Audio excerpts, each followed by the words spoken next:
مسلمان کمیونٹی میں یہ کہا جاتا ہے کہ لڑکیوں کو پردہ کرنا چاہیے، تو مسلمان کمیونٹی میں یہ کیوں نہیں کہا جاتا کہ لڑکوں کو آنکھوں میں پردہ کر دینا چاہیے اور لڑکیوں کو کھلا رہے گھومنا چاہیے؟ I am Muslim my self and میری صرف ایک ہی کمپلین ہے ٹورڈز دوز پیپل جو کھڑے ہو جاتے ہیں برقع برقع برقع. ارے شرم کرو تم لوگ. السلام علیکم دوستو سارہ علی خان جو کہ انڈیا کی ایک ایکٹریس ہے، کافی موویز میں اس نے کام کیا ہے. اس نے کچھ وہ ٹائم پہلے حجاب کے بارے میں بہت زیادہ غلط بیان کیا تھا. اس نے کہا تھا کہ مطلب مسلمان میں یہ کمیونٹی میں یہ کیوں کہا جاتا ہے کہ مطلب عورتوں کو پردہ کرنا چاہیے، مرد کو پردہ کرنا چاہیے، اس کو اپنے آنکھوں پہ پردہ ڈالنا چاہیے، اور مطلب کافی ساری باتیں اس نے اسلام کے خلاف کی تھی. بعد میں لوگوں نے اس کو بہت زیادہ تنقید کا نشانہ بنایا تو اس نے پھر معافی بھی مانگ لی. چلو ویڈیو کلپ دیکھتے ہیں اور پھر ڈاکٹر ذاکر نائک سے سنتے ہیں کہ اس نے حجاب کے بارے میں کیا کہا ہے، اس کی کیا اہمیت ہے اور کیوں ضروری ہے عورتوں کے لیے حجاب کرنا. چلیے ویڈیو سٹارٹ کرتے ہیں. مسلمان کمیونٹی میں یہ کہا جاتا ہے کہ لڑکیوں کو پردہ کرنا چاہیے، تو مسلمان کمیونٹی میں یہ کیوں نہیں کہا جاتا کہ لڑکوں کو آنکھوں میں پردہ کر دینا چاہیے اور لڑکیوں کو کھلا رہے گھومنا چاہیے؟ I am Muslim my self and میری صرف ایک ہی کمپلین ہے ٹورڈز دوز پیپل جو کھڑے ہو جاتے ہیں برقع برقع برقع. ارے شرم کرو تم لوگ پہلے اپنی آنکھوں پہ کہ تم وہ چیز کیوں دیکھ رہے ہو. تمہیں پردہ کرنا چاہیے، ہم کیوں پردہ کریں؟ ویمن ہم لوگوں کی عزت سب سے زیادہ ہونی چاہیے کیونکہ ہم نے ہی تمہیں پیدا کیا ہے، ورنہ تم آتے کہاں سے سالے. ہائی گائز،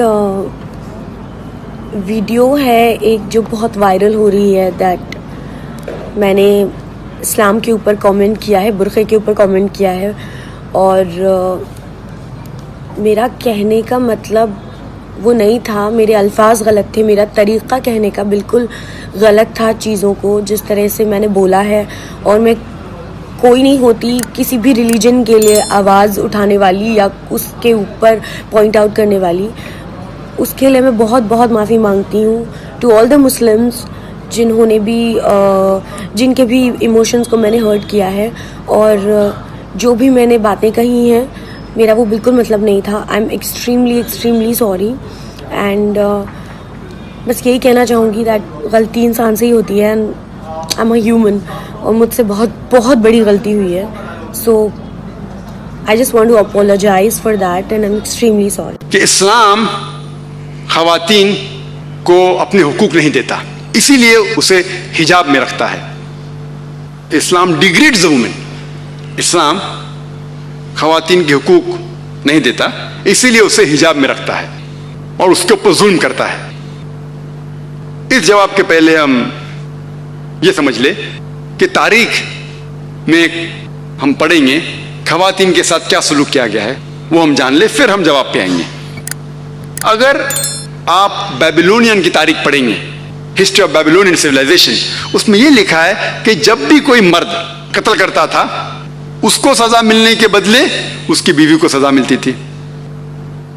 اگر آپ گریک سویلائزیشن پڑھیں گے، اس میں ایک خاتون تھی جس کا نام تھا پینڈورا، ایک امیجنری وومن تھی پینڈورا، جو گریک لوگ کہتے تھے اس کے وجہ سے ساری مشکلات جو دنیا میں ہیں وہ اس خاتون کی وجہ سے ہے. ان کا ایک تصور تھا جو غلط تھا. اور اس گریک سویلائزیشن میں خاتون کی عزت ہی نہیں تھی، ویشیا پنا کافی کامن تھا، عام تھا.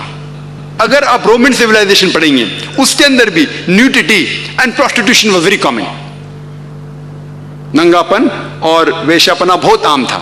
خواتین لوگ صرف مزے کے لیے استعمال کیے جاتے تھے اور چھوڑ دیے جاتے تھے. اگر آپ ایجپشین سویلائزیشن پڑھیں گے اس میں خواتین کو یہ کہا جاتا تھا کہ وہ شیطان کی ایک نشانی ہے. اگر آپ عرب سویلائزیشن پڑھیں گے، قرآن نازل ہونے کے پہلے عربستان میں یہ حال تھا کہ اکثر جب کوئی لڑکی پیدا ہوتی تھی اسے زندہ گاڑ دیا جاتا. الحمدللہ ثم الحمدللہ قرآن نازل ہونے کے بعد یہ جو غلط کام بند ہو گیا. افسوس کی بات ہے کہ اپنے ہندوستان میں اب تک ہے. اسلام ایک وہ مذہب ہے اور محمد صلی اللہ علیہ وسلم وہ شخص ہے جن نے خواتین کا عہدہ اونچا کیا. الحمدللہ انہیں حقوق دیے، انہیں رائٹس دیے، لیکن اس کے ساتھ یہ بھی دکھایا کس طریقے سے حقوق کو قائم رکھے، کس طریقے سے اس عہدے کو قائم رکھے. ایک ہوتا ہے کہ کہنا کیا کرنا اور کس طریقے سے اس کو قائم رکھنا وہ بھی بہت ضروری ہے.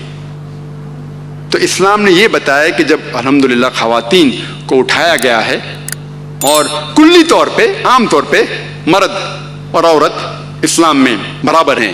کچھ چیز میں مرد کا درجہ اونچا ہے, کچھ چیز میں عورت کا درجہ اونچا ہے, لیکن کلی طور پہ دونوں برابر ہیں. تو جب اسلام نے, قرآن نے عورت کا درجہ اٹھایا, انہیں یہ بھی چیز دکھائی کس طریقے سے اس سٹیٹس کو برقرار رکھے, اس عہدے کو برقرار رکھے. اور اکثر لوگ بات کرتے خواتین کے حجاب کے بارے میں. اللہ سبحانہ و تعالی قرآن مجید میں پہلے مرد کے حجاب کے بارے میں ذکر کرتے, پھر عورت کے. اللہ تعالیٰ فرماتے سورہ نور میں, سورہ نمبر 24 آیت نمبر 30 میں کہ اے مومن مرد, اے مومن, جب بھی آپ کسی خواتین کو دیکھیں گے تو نظر نیچے کرو. اس کا مطلب جب بھی کوئی مرد خاتون کو دیکھتا ہے اور کچھ بھی غلط خیالات اس کے دل میں آتے ہیں, امیڈیٹلی قرآن کا حکم ہے کہ نظر نیچے کرو. ایک وقت ایک مسلمان ایک لڑکی کو گھور کے دیکھ رہا تھا, تو میں نے اس سے کہا بھائی صاحب آپ کیا کہہ رہے ہیں, یہ حرام ہے. تو اس نے کہا کہ ہمارے محمد صلی اللہ علیہ وسلم نے کہا کہ پہلی نظر معاف ہے, دوسری حرام ہے. میں نے اب تک آدھی نظر بھی پوری نہیں کیا. تو محمد صلی اللہ علیہ وسلم حدیث میں فرماتے ہیں کہ پہلی نظر معاف ہے, دوسری حرام ہے. اس کے مطلب یہ نہیں کہ اب 10 منٹ تک کے لڑکی کو گھورتے رہو بنا پل کے جھپکائے اور کہیں گے کہ نظر پوری نہیں ہے. محمد صلی اللہ علیہ وسلم کہنا یہ تھا کہ اگر آپ انجانے میں کوئی خاتون کو دیکھ لیتے ہیں, لڑکی کو دیکھ لیتے ہیں, تو جان بوجھ کے اس کے طرف پھر سے مت دیکھو. اس کے خوبصورتی کو دیکھنے کے لیے جان بوجھ کے واپس سے مت دیکھو. دوسری آیت قرآن مجید کے اللہ تعالیٰ فرماتے سورہ نور میں, سورہ نمبر 24 آیت نمبر 31 میں کہ اے مومن عورتیں, اے مومنہ, آپ جب بھی کوئی مرد کو دیکھے تو اپنے نظر نیچے کرو اور اپنے سر کے اوپر جو کپڑا ہے یا دوپٹہ ہے اسے اپنی چھاتی کے اوپر ڈھانک لو. اور اپنی زینت کسی کو بھی مت دکھاؤ, صرف اپنے شوہر, اپنے بیٹے, اپنے والد, اور ایک بڑی فرشت ہے جو محرم جس سے شادی نہیں کر سکتے وہ دیا گیا ہے. عام طور پہ حجاب کے لیے 6 فرائض ہیں, 6 نقطے ہیں, 6 پوائنٹس ہیں. نمبر 1, ایکسٹینٹ اورا, جو مرد کے لیے ہے کم از کم ناس سے لے کے گھٹنے تک, اور خواتین کے لیے پورا جسم ڈھکا رہنا چاہیے. صرف جو دکھ سکتا ہے وہ چہرہ اور ہاتھ. کچھ علماء کہتے ہیں یہ بھی ڈھکا ہونا چاہیے. باقی 5 باتیں خواتین اور مرد کے لیے یکساں ہے. دوسرا پوائنٹ, جو کپڑے وہ پہن رہے ہیں وہ اتنے پتلے نہیں ہونا چاہیے تاکہ کوئی اس کے آر پار دیکھ سکے. تیسرا پوائنٹ, ایسے کپڑے, چست کپڑے نہیں ہونا چاہیے جس سے جسم کا ڈھانچہ دکھ سکے.